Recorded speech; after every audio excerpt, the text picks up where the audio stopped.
Hi, good evening, and welcome here to 5 by 15. And I'm absolutely thrilled tonight to have George Monbiot as our guest. George has been promoting this extraordinary book.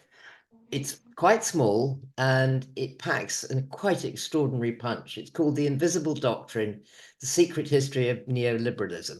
And on the back, there's many, many good quotes, but one I particularly like says, the secret history of neoliberalism is really the ultimate crime novel, one in which we all play a part. Now, the fact that all of you are here means you don't need much introduction to George. So suffice it to say, he's one of our best columnists. He's been a consistent voice fighting from the left for justice, for transparency, and for openness. And he's an all-round splendid human being. And when we were talking before, I said, shall I kick off by asking you what neoliberalism means? And he said, no, actually, let's jump one stage back and let's start talking about capitalism, because you can sure as hell bet that no one on the BBC would ever ask a straightforward question like, what is capitalism? So, George, over to you. Thank you for joining us from down there near Totnes. Rather envious of you being here on this hot night. But over to you, and thank you so much for writing this. This is a very important book, and it's extremely readable and understandable if anyone is fazed by the idea of economics. Thanks so much, Rosie, and thanks everyone for coming along. So the question of capitalism. I mean, it is amazing. You almost never hear a critique of capitalism in the mainstream media. And if anybody says anything which suggests that there might be some issues with capitalism, it's like, do you want to go and live in China? Well, actually, China's pretty capitalistic as well now. But one of the extraordinary features of this debate is that if ever the issue is raised, you hear people discussing it and come to the clear conclusion that they don't know what capitalism is. You have fierce defenders of capitalism and fierce opponents of capitalism, but actually no clear definition of what they're talking about. And a lot of people confuse it with commerce, with buying and selling things. Commerce has been happening for thousands of years, and commerce and capitalism are absolutely not the same thing. In fact, in some respects, commerce and capitalism are opposites. Now, with my wonderful co-author, Peter Hutchison, we trace the origins of capitalism following the great geographer Jason Moore to the island of Madeira in about 1450. And we say this is really when the thing we call capitalism kicks off. Now, one of the best definitions of capitalism, or partial definitions of capitalism, was provided by the great social anthropologist Karl Polanyi, who said that these three conditions need to be met for capitalism to occur. The commodification of land, and we can see that as meaning natural wealth in general, of labor and of money. And all those three things need to happen simultaneously for us to be able to say this is a capitalist system. And there's pretty strong evidence that the first place where they happened, where they came together, was Madeira in 1450 or thereabouts. The Portuguese had come across the island in 1420. It was a genuinely uninhabited island. There weren't many, but this was one. And they named it after the resource which they rather fancied, which covered the island, Madeira, or wood, timber. They were very short of timber. They couldn't build the battleships they wanted because they didn't have enough of it. So they were delighted to find this. And so to begin with, they just did what they'd been doing on the mainland. They cleared some forests. They ran a few pigs and cattle in it. They shipped out the timber. And then someone realized that this was a great place for growing sugar. Perfect climate, perfect soil, etc. And sugar did very well there. And then they realized, well, we're in an unusual position here because there's no constraints on how we use the land. There's no church here, there's no landowners, there's no custom, there's no culture, there's no society. We can just do exactly what we want on this land. So they could fully commoditize the land, just turn it into an object for making money. Mm-hmm. And then they thought, well, where are we going to find the labor?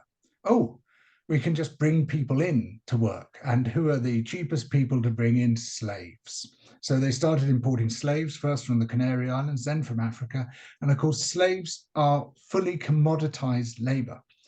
You've stripped away everything that gives them their humanity. You've stripped away their social context, their cultural context, their religious context, the whole lot of it, and it's purely 100% commoditized labor is what slavery is.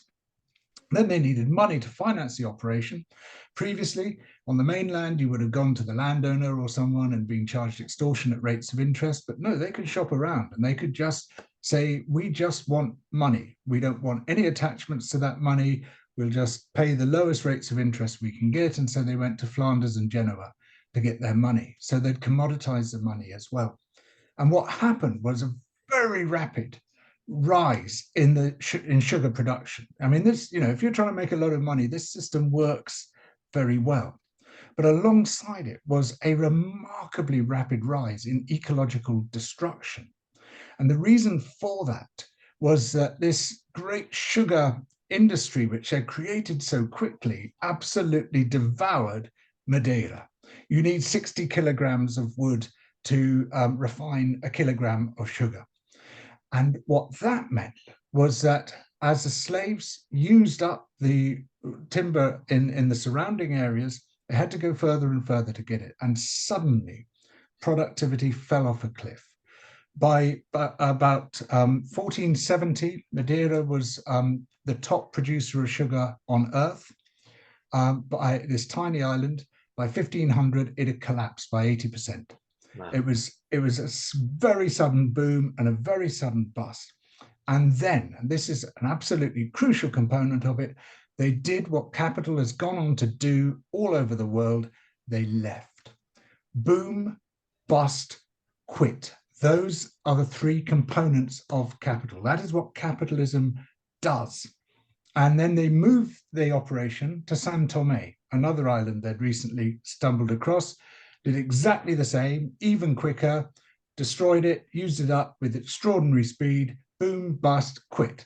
Moved across the Atlantic to the coast of Brazil, moved up the coast of Brazil, bang, bang, bang, just taking out ecosystems one after another, moved into the Caribbean, by which time they'd been joined by the Spanish, the English, and the model started to proliferate all over the world. Very profitable, but fantastically destructive. And what capitalism is a system of colonial looting, which creates and destroys its own frontiers. It creates these highly lucrative frontiers, it burns through them literally or metaphorically with extraordinary speed, and then it has to move on to find the next one. And that's a product of bringing together these three commodities at one and the same time. And it's moved on to destroy frontier after frontier after frontier, ecologically, socially, culturally. It's a planet trashing machine. Gosh, there's so many questions that come off the back of that. But how do we get, I mean, I can see how this system took off because it made a few people very rich and allowed a few people to be very powerful. How do we get to the philosophical position of neoliberalism? Was that the kind of umbrella that made it all right? I mean, at what point did So the first thing to say is that, you know, most of the places where capitalism operated were not uninhabited like Madeira.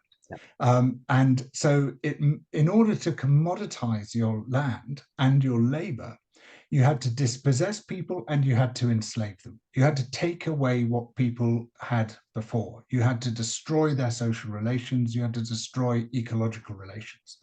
And capitalists could do that quite successfully because they had violence behind them, and there were very few people who were able to resist, because of course capital develops its own momentum. It produces the money, which gives you your military-industrial complex, which you can then use to conquer the lands, seize them, commoditize them, and commoditize labor at the same time. And then, of course, you've created a commoditized money supply through your capitalist enterprise too. So it's a sort of self-perpetuating machine until the point at which it crashes and burns. And so for several hundred years, they had pretty well a clear run, but then it ran into a problem called democracy. Because when adults began to have the vote, they started to use that vote in ways that capitalists don't like very much, like saying, well, perhaps we should have a bigger share of the money which is being produced through our labor. In fact, perhaps our labor should not be commoditized to the extent that it is, and we should reclaim some of our humanity. Perhaps we shouldn't allow machinery to rip our arms off. Perhaps we shouldn't live in places which are so choked with pollution that we die by the time we're 40. Perhaps we want a better world for everyone, not just for capitalists. Perhaps we want outrageous things like weekends. And this was a huge problem because it greatly limited the ability of capitalists to make money, to extract from this system. And it is an extractive system. That's what it is. And suddenly you have this limitation put in front of your extraction. And neoliberalism is one of the two most effective means of solving capitalism's biggest problem, which is democracy. The other one, incidentally, is fascism, which is always backed by big money wherever it arises. But we're talking about neoliberalism today. So neoliberalism took off really in America in the last century before last. So can you explain how it came about and how it was used as a philosophical justification for this dehumanizing of people? I mean, I've always been very interested in that since reading like the books like The Nutmeg's Curse, about how the whole way that, say, the West was able to take over America depended on having made and turned the Native Americans into somebody who was subhuman, and that you were morally entitled to both take and plunder and destroy. And the question then becomes the philosophy of it, which is saying some people are better than other people, begins to be the narrative, it seems. Exactly. So neoliberalism is a full-on assault on political choice. That's its fundamental characteristic. And what it says is we should not seek to resolve our problems and our questions in the political sphere, in other words, through democracy. We should seek to resolve them in the economic sphere. We should seek to resolve them through this thing it calls the market, which, like almost all the terms involved in neoliberalism, is the opposite of what it says it is. You know, if you think about a market, what are you thinking about? You think about little stalls with stripy awnings and more or less an egalitarian sphere. Of course, capitalism is the exact opposite of that. Arguably the very opposite of markets. It's a sphere in which some people exploit and other people are exploited. And so these confusions are baked in from the very beginning. And, you know, one of the primary purposes of our book is to try to resolve these confusions and explain what the terms really mean. So, but the market in the hands of neoliberals means the power of money. And so we move this away from the sphere where we don't have control, where capital does not have control, into the sphere where capital does have control, which is the economic sphere. And of course, some people have far more power in the economic sphere than other people have. It's not one person, one vote.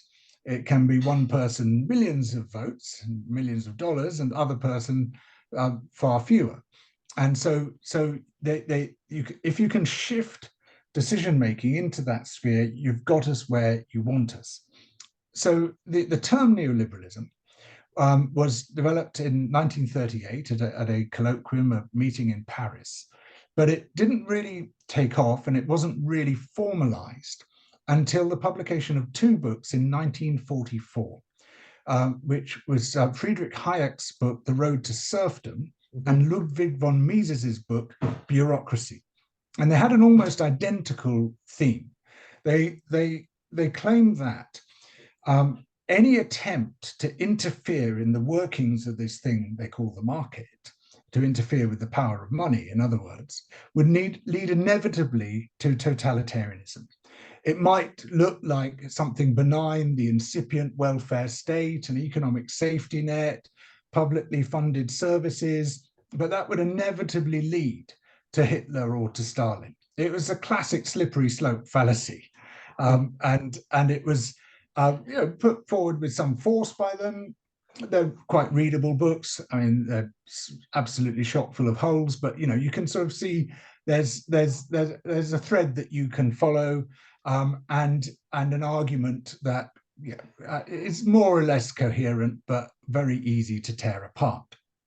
And they were saying that such impediments to capital as high taxes, as regulation, as trade unions, as protest, should be stripped away in order to enable a kind of natural order to be discovered of winners and losers. There are those who have the grace of money and those who do not have the grace of money, and you can see from who has money who is deserving and who is not deserving.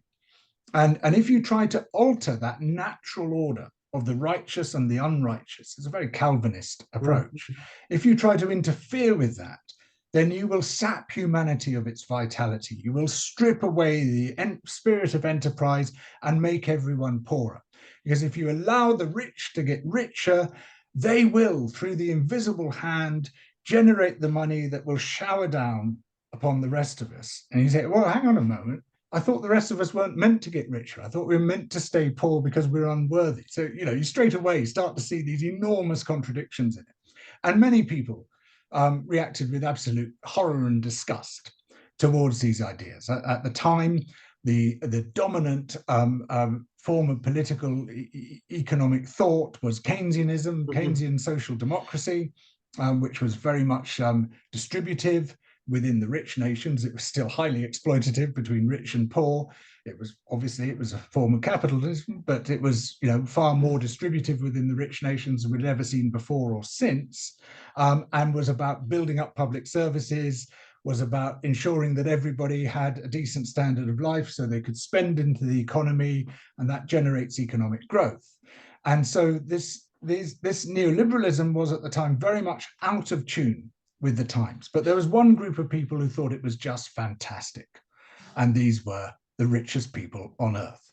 And it was literally the richest people on earth who got behind Hayek and von Mises and later Milton Friedman and the other great advocates of neoliberalism, and built what has been described as a neoliberal international, a global network of academic institutes, of journalists, of bureaucrats, of sympathetic politicians, but above all, of these things they called think tanks, lobby groups, groups who characteristically don't reveal who's funding them, which pose as independent institutes, so academic groups just thinking about things, but are actually straightforward lobby groups on behalf of capital.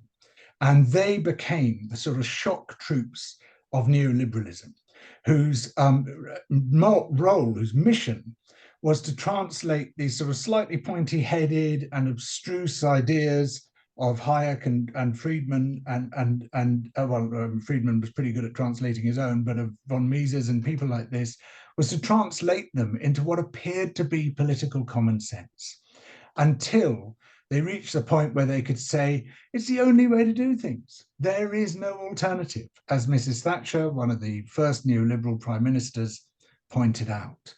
And so it was in the rich world, it wasn't until Keynesianism began to fall apart in the late 1970s that they were able to implement this. In Milton Friedman's words, because they'd spent 30, 40 years developing the doctrine by then, he said we were ready and we could step straight in. But they'd had some practice elsewhere, particularly in Pinochet's Chile. Because after Augusto Pinochet overthrew Salvador Allende in this bloody military coup, the very first thing he did was to put these economists who'd been trained at Chicago, where the economics department had been completely taken over by neoliberal money, to put them in charge of the economy. And the result was almost like word for word transcription of what Hayek and others had demanded. In fact, when Pinochet wrote the new constitution for Chile, he called it the Constitution of Liberty, which was the title of one of Hayek's books written in 1960. And Hayek, later touring Chile, said, yeah, I'd much rather have this than the democracy at home, which isn't fully neoliberal. The democracy is nothing to these people. It's all about economic power. And of course, if anyone resisted the neoliberal program in Chile, they got killed. Yes, well, we weren't. I mean, I spent my young adulthood in the 70s when there was a feeling that the world we lived in was fairly equal, and we didn't pay for universities. I mean, all sorts of good things happened. You could afford houses, you could afford children. It worked, and then you saw this process that you're talking about, which was obviously hugely accelerated by what happened at the end of the 1980s with the fall of Russia, and the feeling that someone like Francis Fukuyama could say this is the end of history, capitalism has won. But one of the things on which this whole philosophy depends is that you, again, going back to thinking about being in the 70s, we did things in groups. We felt the power of the group, of togetherness, and that this society we're in now is about the individual, and that it's your fault if you eat the wrong food and get fat, if you're poor, if you can't afford a house. How did that mentality get tweaked? Because the human is a naturally cooperative person. Yeah, yeah. No, a very good question. And yeah, just as Richard Nixon was alleged to have said, we're all Keynesians now in the 1960s, today we can reasonably say we are all neoliberals now. And the reason is that it seeps into the very fabric of your being. Rightly or wrongly, for better or for worse, most people, most of the time, align with the status quo without even being fully aware that there is a status quo that they're aligning with, without even really thinking through what is it that we're siding with. And it affects you not just in your political decision making or your economic decision making, but it affects your very conception of yourself. It affects your social position, your cultural position. It seeps right in. And individuation has been an absolutely crucial aspect of the neoliberal revolution. In fact, perhaps the greatest propaganda coup in modern history has been to persuade us that we are not so much citizens as consumers. Mm. And this word consumer, consumer, consumer, and this identification as that thing. And it seeps into every aspect, into our language. We can hardly complete a sentence without saying personal. Personally speaking, to distinguish myself from a ventriloquist dummy, Mm-hmm. I rather like to have personal belongings. Well, how could they be belongings if they're not personal?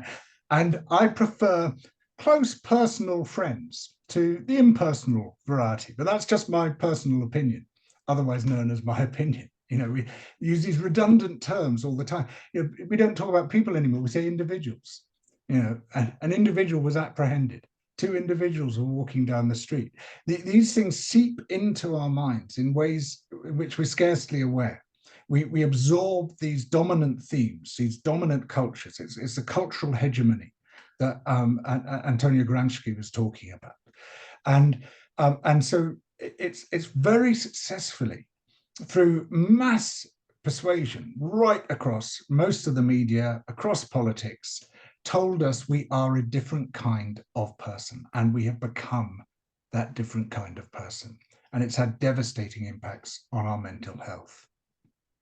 Without a doubt, that's true. But let's move on to looking at what's happening in the politics of today, because I realize we're racing through the time, and I also want to say to people, please put questions in for George. I mean, I find that the individuation extraordinary, and as someone who, in a way, over my career as a journalist, has sort of studied the way the Daily Mail operate, that they always have a story about one person who has managed to get from the very, very toughest, lowest place, their mother was not there, etc., etc., and somehow they're running a hedge fund by the time they're 35. And the absolute message of, if I could, they can do it, so can you. It's your fault.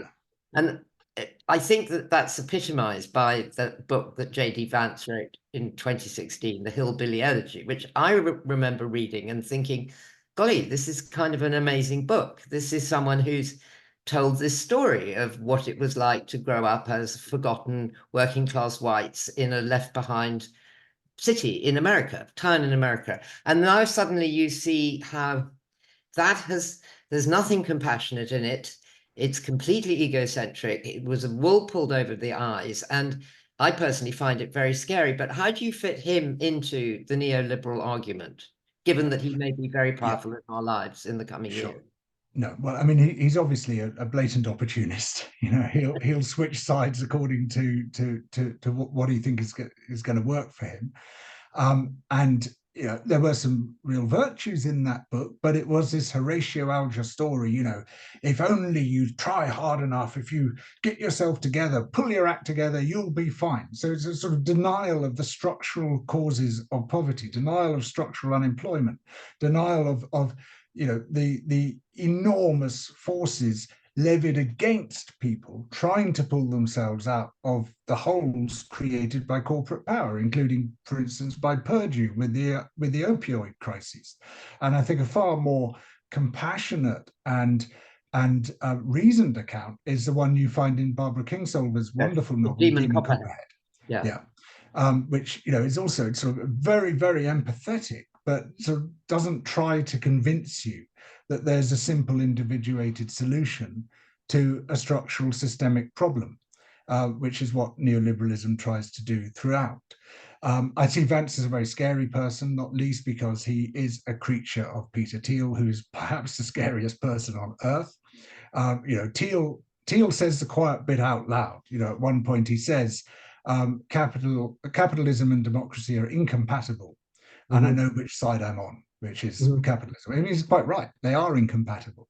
And this is why capitalism backs neoliberalism, backs fascism as means of solving that problem of democracy.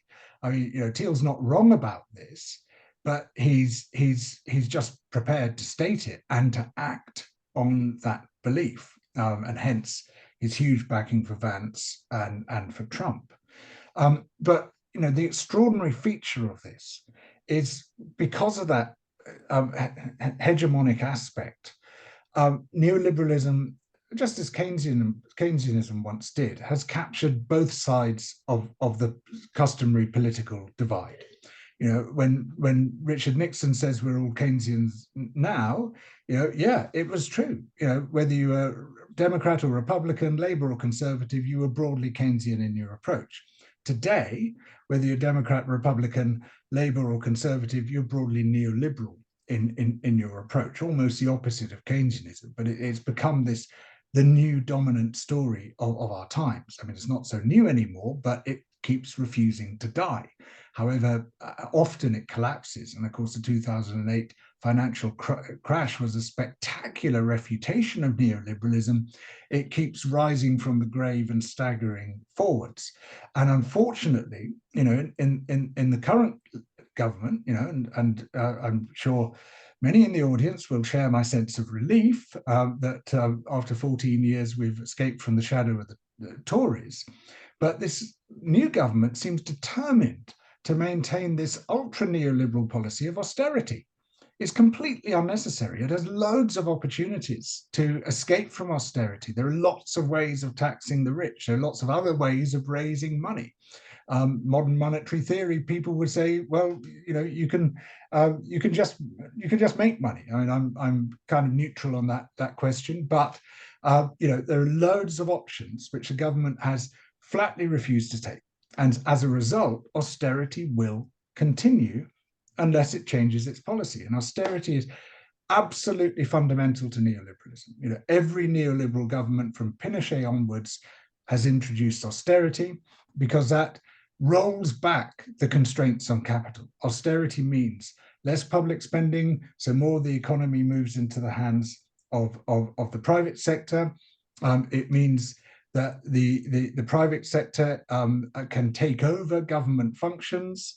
It means, of course, that you're not taxing the wealthy so much, so their wealth increases. With that, their economic power increases, and democracy is replaced by oligarchy, which is the default state of politics and just what capital was striving for all this time. And so they win. And, relieved as I am, delighted we got rid of the Tories, we still have a neoliberal government, and capital is still going to win unless it is confronted. Yes, you come on to the question of now the sort of new world oligarchs, which is a kind of where your book goes before you get into how do we rewrite the story, and the role now of the oligarch. I mean, you make the point of that shocking statistics that over the time of the pandemic, whatever it is, the 10 richest men in the world got however much richer again. There is no restriction on the pay of CEOs. These regulations have been completely hollowed out. And yet, as you say, we are all complicit. We are all part of a strange neoliberal elite that somehow plays with the hair and runs with the hands as we go through this. So how do we take on the corporations and the oligarchs? Because, I mean, I do food politics and you do food politics. And I guess that's, for me, that's the place where you see the power of the corporations, possibly more than anything, because it affects every single person's meal and what they choose to eat. And again, you're told it's your fault if you're fat or whatever. Exactly. No, that's a classic individuation of blame. So you've got the junk food manufacturers pointing the finger. I mean, they pour money into think tanks who'll say, yeah, it's nothing to do with the junk food manufacturers. It's all because people have lost their willpower. 2/3 of the population has simultaneously lost its willpower. That's an extraordinary psychological shift that's taken place. It'd be interesting to see how that could be explained.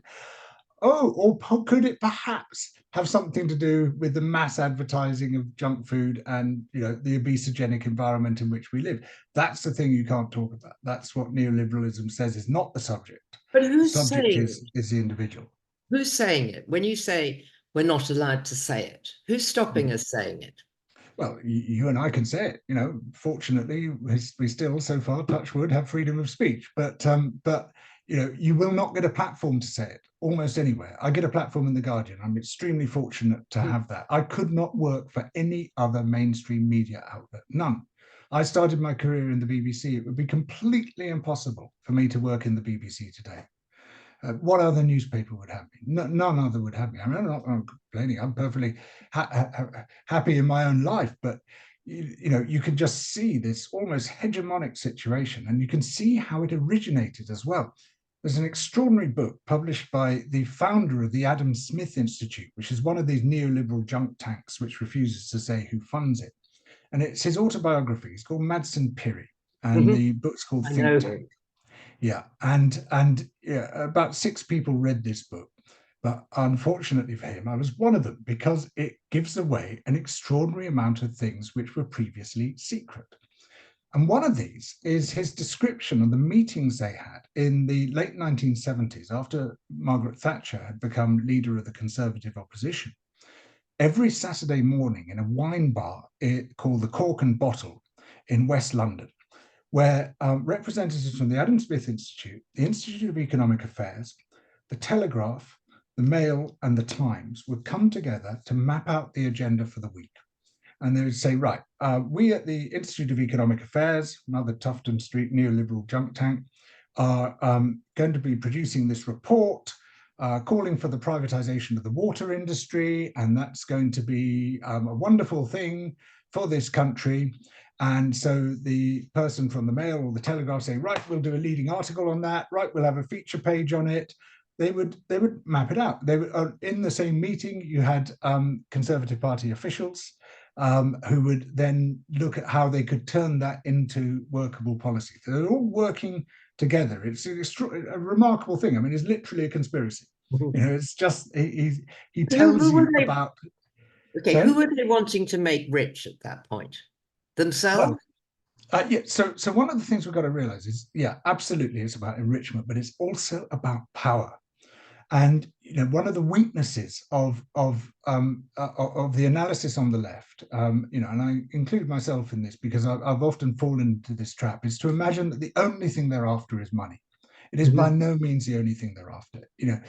What very rich people want is not just more money. They want to be seen as the heroes. They want to be the people around whom society is shaped. They want to be the dominant force, and they don't want anyone getting in their way. And they will buy politics in the same way that they might buy a yacht or a private jet or an island or something. The politics is part of their self-amplification. It's part of the expression of the ego.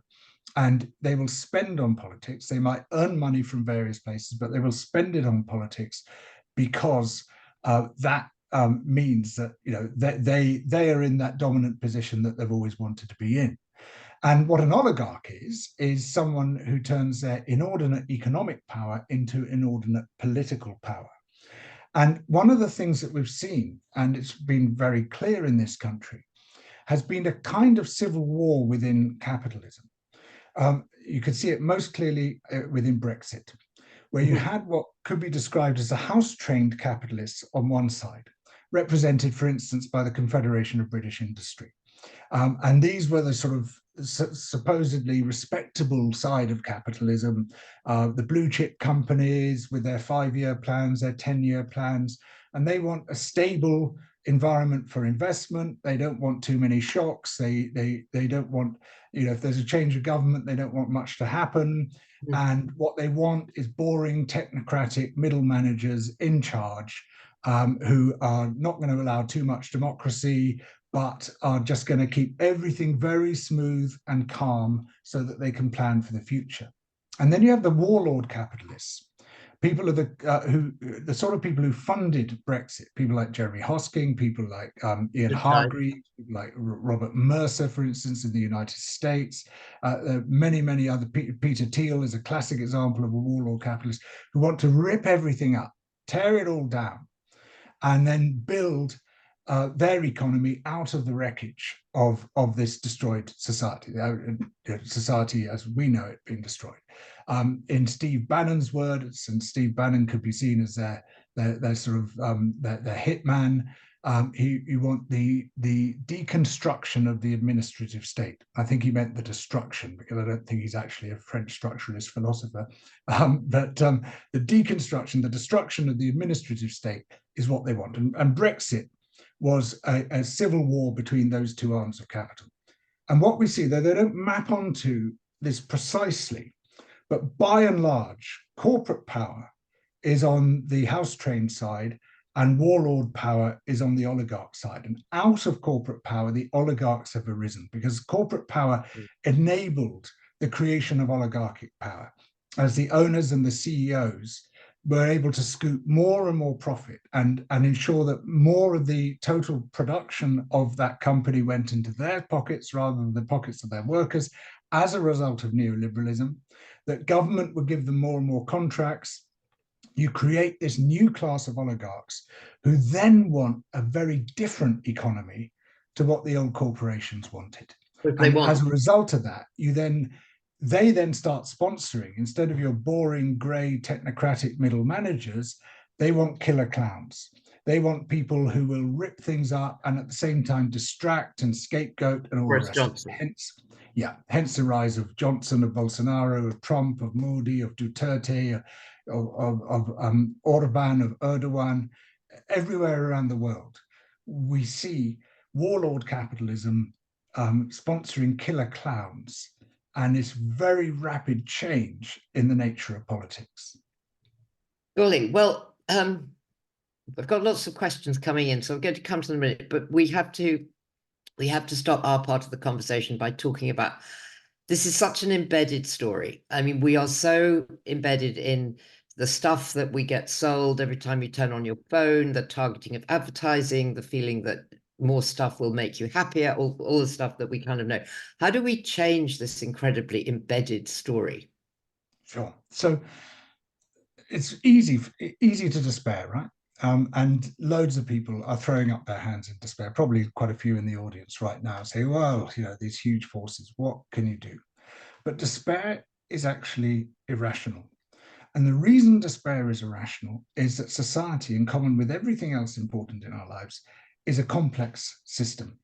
I mean, everything that's important to us, the human brain, the human body, the economy, the financial system, every ecosystem, the oceans, the atmosphere, the ice caps, they're all complex systems. And yet very few of us are ever taught the principles of complex systems at any point in our education. It's the biggest educational failure of all.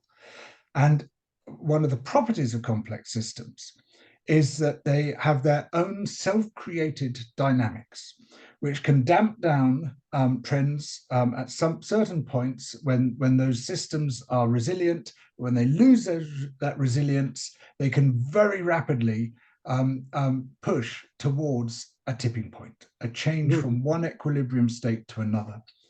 And society is a complex system with two equilibrium states.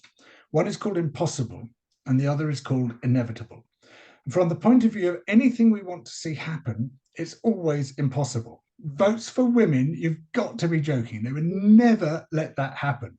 Decolonization, you must be off your rocker. Civil rights, end to apartheid, gay marriage, sexual liberation, end to smoking in public places, seatbelts, any of these things are impossible. It always, there's just a massive brick wall, and you think that will never happen.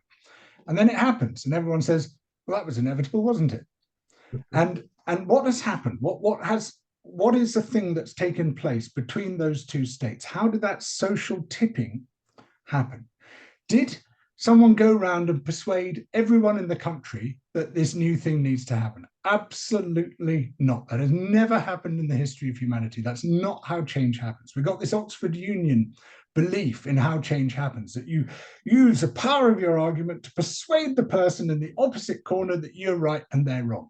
That is just not how social change ever happens. What you do is a thing I've been told throughout my career not to do, which is to preach to the choir, what I'm doing right now. And who else is going to listen to you, right? You preach to the choir, but you try to make it a little bit bigger every time. You're pushing out those concentric circles. And the science is quite rudimentary so far. The results, there's just a few of them, but they point towards the tipping point being at about 25%.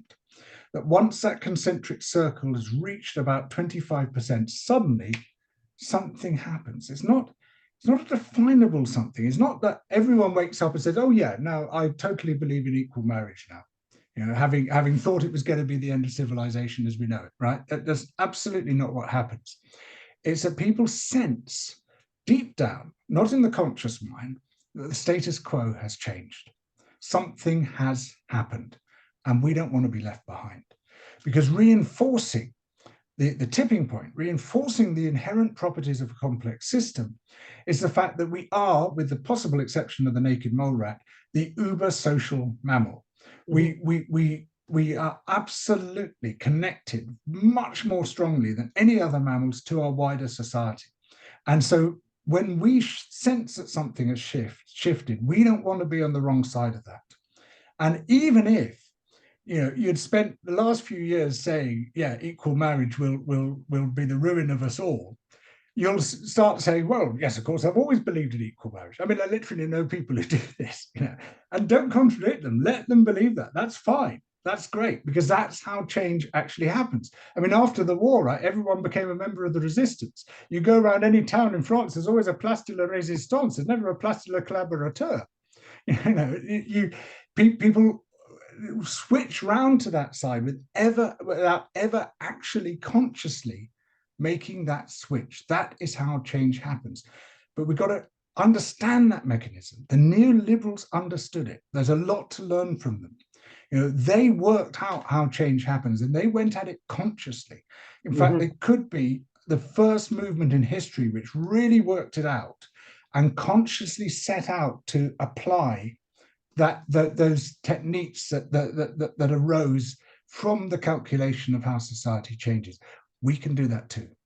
So, as I understand it, because I did this around an obesity project, when gay marriage was being contemplated in America, a bunch of rich gay people funded a 5-year campaign so that the message was not about equal rights or human rights or something that might jerk someone. It was about everyone has a right to a family life. And they pushed that through on that. And when it got to it, everyone went, yeah, that's okay. So I think about that quite a lot, because I think, all our environmental messages, our healthy food, they actually have the equivalent of that simplicity. But do we need to be having our equivalent of those think tanks? Why do we have such a hard time floating that up into the atmosphere high Yeah. enough, No, 25%. I mean, that's exactly the sort of thing that the think tanks have been doing for neoliberalism. They've been thinking, how do we sell this? How do we make these outrageous, obscene ideas sound like political common sense? How do we make it sound like we would be missing out if we don't have this? How do we make it sound like this is normal and natural and acceptable, and everything else is abnormal and unnatural? How do we do that? And they've been really, really clever at doing it, because there's so much money. You can hire the brightest people. You know, the billionaires, the corporations, they poured extraordinary amounts of money into this neoliberal international and hired some really clever and devious people to work out how to do it. Now, we don't have that money, but we do have a lot of clever people. And we have to mobilize those minds, but we have to be very clear what we're mobilizing around. And so what Peter and I have done, and I know we don't have time to go into this now, is to map out what a different society would look like, what a society which actually works for everyone and meets our psychological needs as well as our physical needs might look like. Okay, one last thing from me, and it's just an expression that you have in the book. You talk about we all need public luxury, and I thought such a nice, proper idea. Okay, so Brooke Kingsland says, what's the name of the counter ideology, political movement, way of being to neoliberalism, since it seems that democracy in its current form isn't really, she says, suffice. I would wholly agree with that. Yes, well, democracy is a lovely idea, but we've never seen it yet. I mean, this thing we call democracy is the weakest and thinnest possible version. I'm very drawn to forms of participatory deliberative democracy, classic examples, for instance, in Porto Alegre in southern Brazil, in Rojava, northeastern Syria.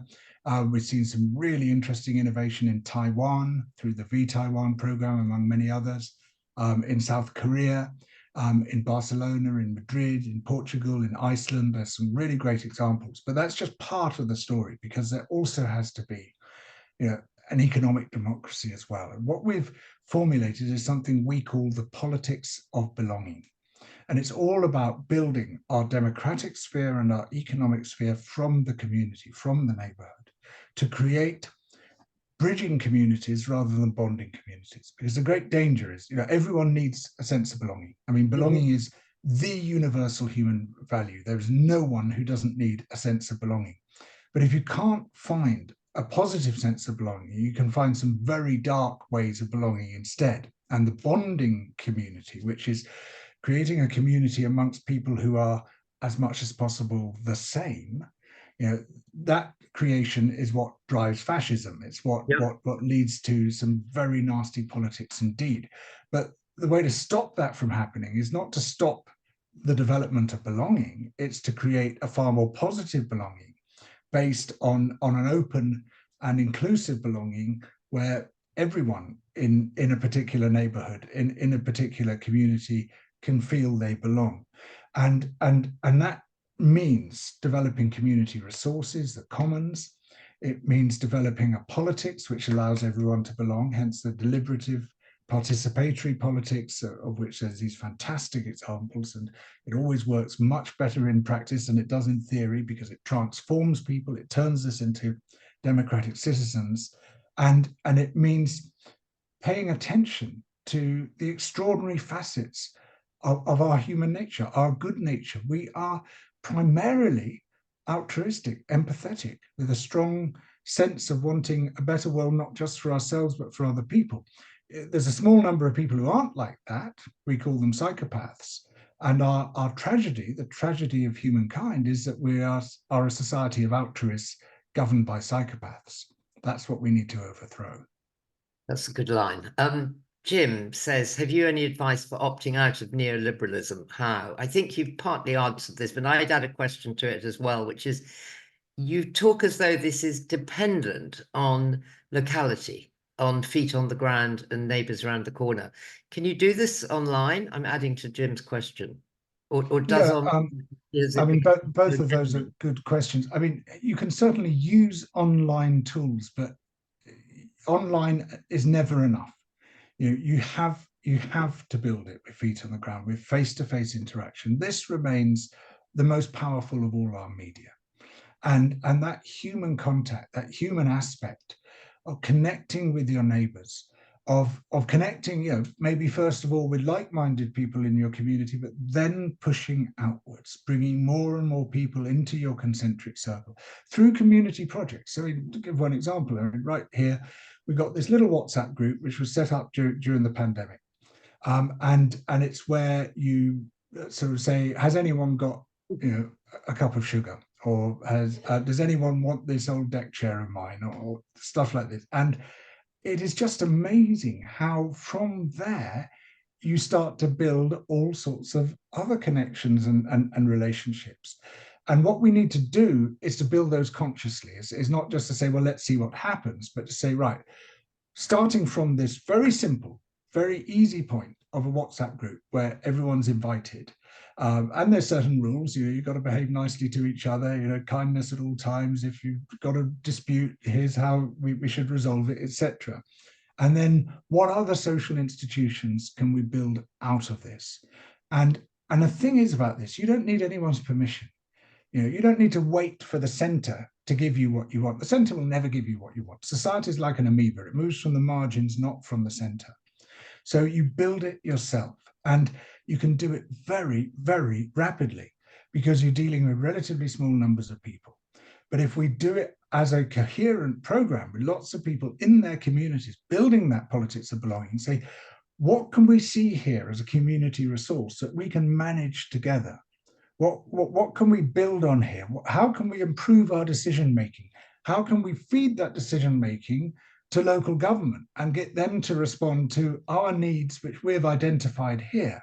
You start to do that in a coherent way, and suddenly you turn what is a very nice and lovely thing to have into a very powerful political force. That's a very good answer. It sort of reminds me about how weirdly optimistic people were at the beginning of COVID, that it would be the breakthrough that would enable communities to rebond and to flourish. And somehow that got knocked down. It got stifled deliberately. I mean, it was quite extraordinary. I've never seen polls like it. It was absolutely consistent across opinion polls. It was 89, 90, 91% of people did not want things to be the same after the pandemic. But you had a government which was absolutely determined to return to business as usual. We did not want business as usual. We discovered certain things in the pandemic. There were some really horrible aspects of it, certain things which were absolutely hideous for us, but we also discovered some things that we wanted, and we weren't allowed to have them. I think that that's an extremely interesting thing that various people are saying, what are you going to write your next book on? And I'm going to chip in that you should write about that and how they destroyed that sense of community and optimism, and was it sort of deliberate? Rowan Lund asked, you've spoken methodologically about change, but what should we be aiming for? I mean, again, is this about, I was with John Gummer, who used to chair the Climate Change Committee the other day, and he said something really interesting, which he constantly, in his role as the chair of the CCC, he was always going around the country giving talks, and he'd go into halls in places with 200 or 300 people, and he'd always say to them, how many of you have actually written to your MP to say you care about what happens to the climate? And he said invariably it would be 3 hands, maybe 4 hands, and that we ourselves don't engage. And that I mean, I know from MPs that in fact, if they get 10 letters on a subject, there's a sort of quite a big red flag. And so is this because we think they're not going to do anything, or because this whole neoliberal project has made people feel as though they can't? The system itself is remote from us, and with no disrespect to any parliamentarian, particularly yourself, Parliament really does not belong to the people. I mean, look at the symbol of Parliament. You've got a crown at the top, unaccountable power. Below it, a portcullis, exclusion. On either side, chains, captivity. When a system tells you what it is, believe it. And I know there are wonderful people like yourself within Parliament trying to create a better country, and you do so wonderfully. I totally take my hat off to you, Rosie. You're fantastic. But it was set up in such a way as to prevent a much deeper and richer democracy from happening. I mean, it was at every stage, it's been the absolute minimum you can give away to prevent the system from breaking. You just, if you bend a little bit, we'll avoid revolution. And so we have what is fundamentally an 18th century parliament, even in the era of the universal franchise. You know, we can't even get Labour to commit to proportional representation, for God's sake, let alone to some 21st century ideas. I mean, proportional representation, they were lobbying for it in the 1860s. You know, we haven't even got there yet because power didn't need to give to make that concession. And so, you know, there are so many fantastic democratic innovations we could be applying right now, which gives people much more of a sense that they're being heard and they're being seen, because actually they're being heard and being seen by their peers. You know, there's a reason why Take Back Control was such a powerful slogan. We really, really want to take back control. We want a much greater say in our own affairs. But we also, very large numbers of people, want to do that in a fair way. We want to do that in an egalitarian, a distributive way. And there are ways of doing that. You know, the participatory budgeting in Porto Alegre, this city in southern Brazil, which was absolutely at the bottom of the Human Development Index, a total basket case run by the mafia, effectively. Partido dos Trabalhadores, the PT, the Workers' Party, comes into power in 1989 in Porto Alegre, says we're going to do things completely differently.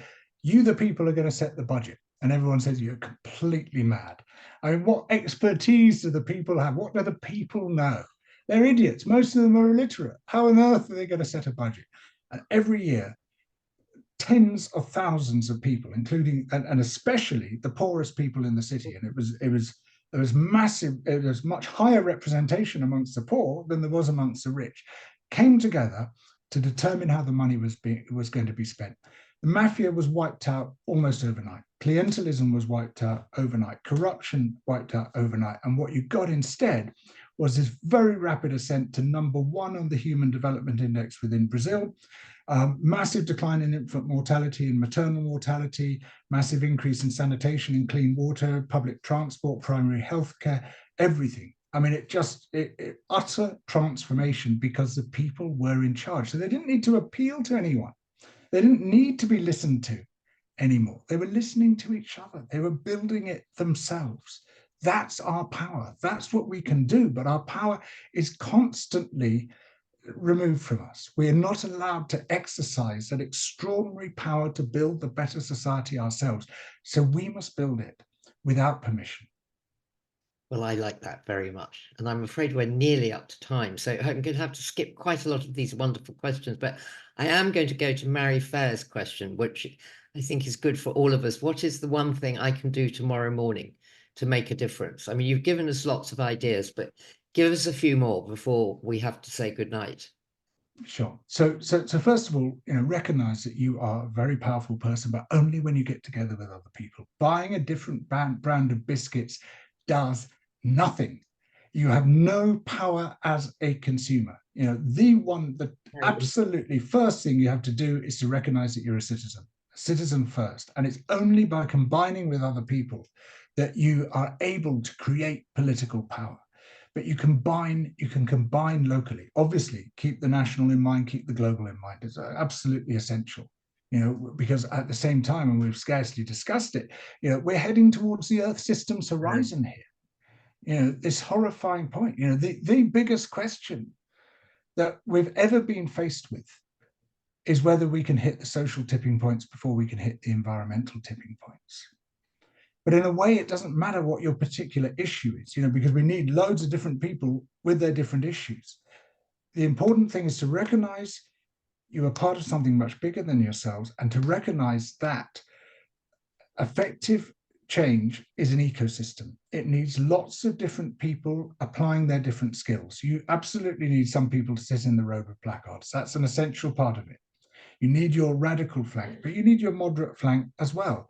You need your engaged accountants and your engaged lawyers and your engaged administrators, and all the other skills that society has can be bent to this task. And you, I mean, I don't know what skills the questioner has, but she might say, actually, I'm really good at this, but I've been using it entirely for this purpose. Think of how you can use it for the purpose of building a politics of belonging within your own community. Thank you for that. It makes me think of, starting Spare Rib all those years ago. And that was absolutely about the politics of belonging. It was done because we had sisterhood. We didn't argue. We were in the same river. So I always think of it as a metaphor. We were rowing the same boat, you never had arguments because you knew where you were going. And it couldn't have happened without sisterhood. Yeah. It just would not have happened. And the same is true of where we are now in terms of both the environment, which I actually simply can't believe we've been talking for an hour and we haven't discussed the environment, but I think probably all the people who are on this call know the kind of levels of the crisis we have. And I'm very pleased to see Kamala Harris leaping forward at the moment. It gives me I've seen her environmental records are really great. Let us hope. Yeah. Let's hope. George, thank you so much. Listen, this is a fantastic book.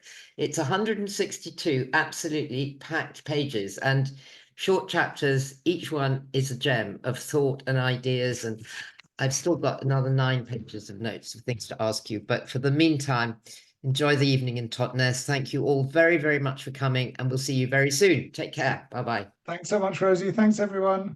Bye.